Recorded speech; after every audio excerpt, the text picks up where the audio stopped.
day, guys, us today, and in this one today we're going to be playing Pokemon Moon on the 3DS. However, what we are going to be doing is playing this 3DS game on our PC using the Citra Emulator. Now, I'm using the Bleeding Edge build, which means that this is the official release from the actual Citra guys, and it's completely legit, it's completely open, it does work, this is no foolery, this isn't a scam or something like that. It's me showing you how this game is performing, and to be honest, spoiler alert, it's performing damn well.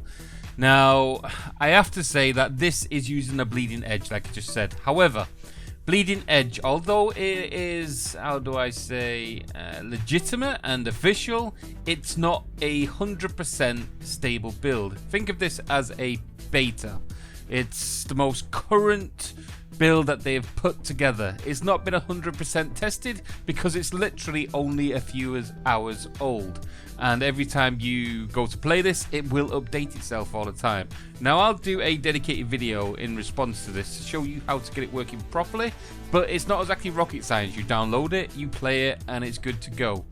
Now, I must say that this game is performing a hell of a lot better than what I was expecting.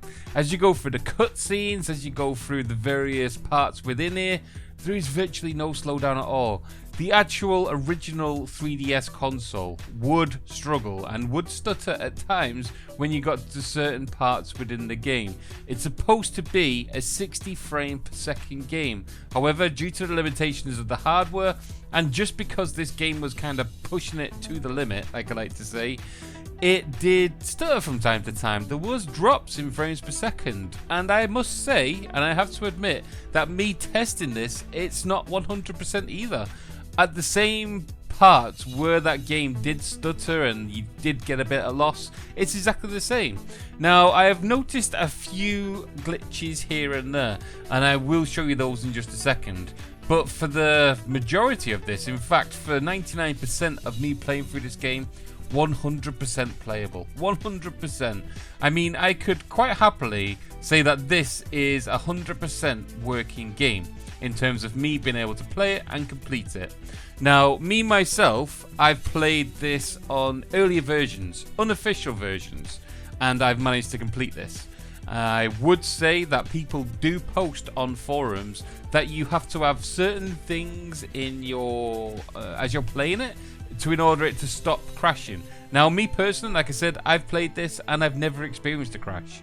However, the things that they say that stops you from crashing is you need to have more than 5 Pokemon. I think it's 5 or more, actually. And to be honest, I'm like a maximum Pokemon collector. I always try to have as many as possible. And also, I think they state that you need to rename at least 3 of them.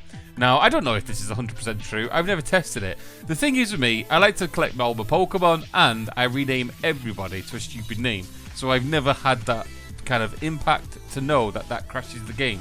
For me, I've not done it. And on this build, I have just literally played through 2 hours of gameplay, and I haven't experienced one crash. Not one game-breaking feature. Not one. And I have thoroughly enjoyed it, and as you can see, the graphics are beautiful. Absolutely stunning. Now, I'll go into my config in just a second. All the settings that I've done to enable this kind of gameplay, I will put in there.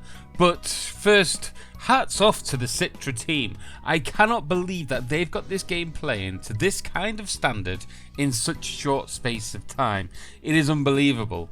The other thing that is unbelievable is how well they've made it look. Now, I'm using, like I said, the official build. I'll put links in the description down below. You can download it to your heart's content. As long as you've got the game and the files that are needed to run this, you can play this as much as you want on your desktop. No issues whatsoever. As long as, of course, you've got a PC that can handle this kind of thing. Now, when this first started playing and this was started to be emulated, you needed a beast, an absolute monster of a PC. I will say that the system specs have gotten down a hell of a lot, but I wouldn't say that you'd be able to play this on your dad's laptop. You do need something in the realm of a gaming PC, or at least one with a strongish CPU. Now when it comes to the visuals, it looks absolutely beautiful. I haven't done hardly any tweaking to the actual configuration and the settings in this emulator other than turn the resolution up and the controls. That's about it really. Now I'm using complete stock controls. I've just altered a few of the keys because I like it different. Now in the stock configuration you have to use keyboard. Now if you go for unofficial builds or if you have third-party add-ons, then you can use your controller, no problem at all. But for me, just to get this up and running and for testing purposes, I was using the keyboard and the mouse for the touchscreen stuff.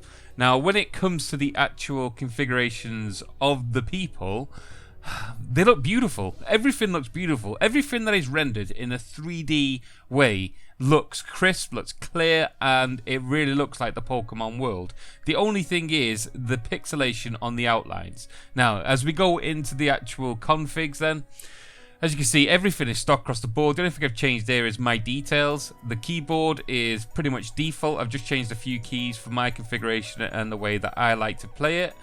Other than that then, the only other thing is the resolution. I've pumped this up, and I've pumped this up to 960.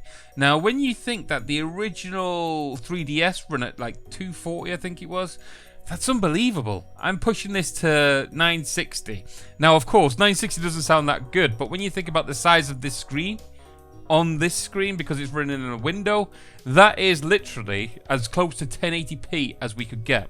Now I could push this further, hell of a lot further, and I could probably get this 4K if I wanted to, but then I would be testing more of my system rather than testing the emulator itself and its performance. So I went sensible. I went for a setting that people would like to play and probably would be playing, and to see if this would be reacting as it would on my machine. Now my specs are in the description down below. That'll tell you everything you need to know and how you can compare it to your system. The main thing that draws from this is the CPU. When you start pumping up the resolution more, then you start impacting more of your GPU and the rest of your system resources. But for running it as I've just shown you there, that's going to be the most impact, the CPU. Per core, as much grunt as possible.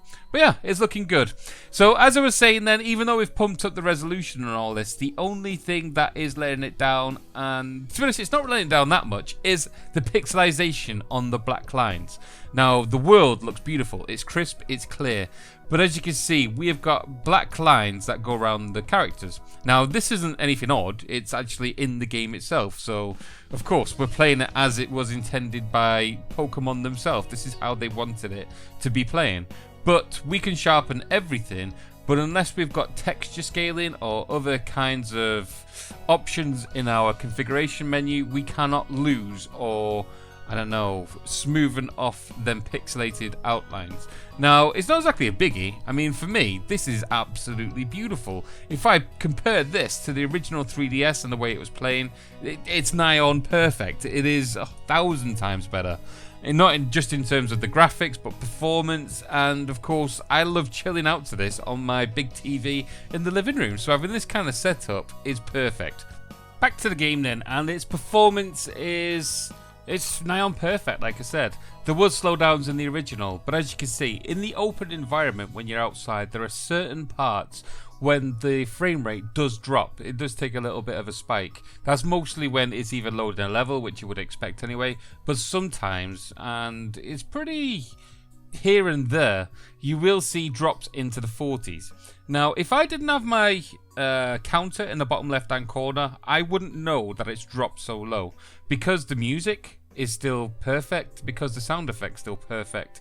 And yes, I do notice the guy moving a bit slower from time to time, but because it did it on the original, I'm hardly noticing it in the game. It doesn't seem to do it at moments when I would want 60 frames per second. This isn't a 60 frames per second reaction game. You don't really need that stuff going on. And because it happens so rarely and it's hardly any impact at all, you don't really notice it.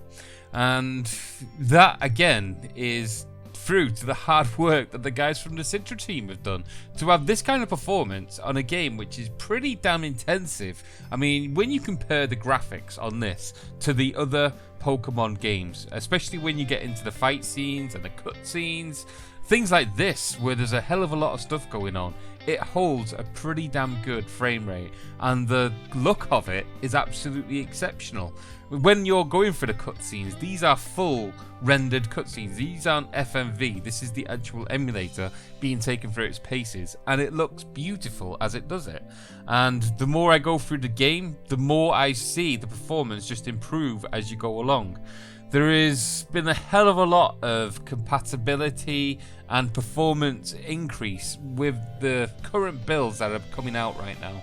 It is unbelievable how far this is stepping forward, and it's getting into the stage where this game in particular, I would still say 100% playable all the way through. I myself have never crashed. I've never came across a game-breaking glitch. I've already said that, and I still stand by it. I do understand that certain people may play their games in certain different ways, but not the way that I play it. I've played this, completed it, and it's been good.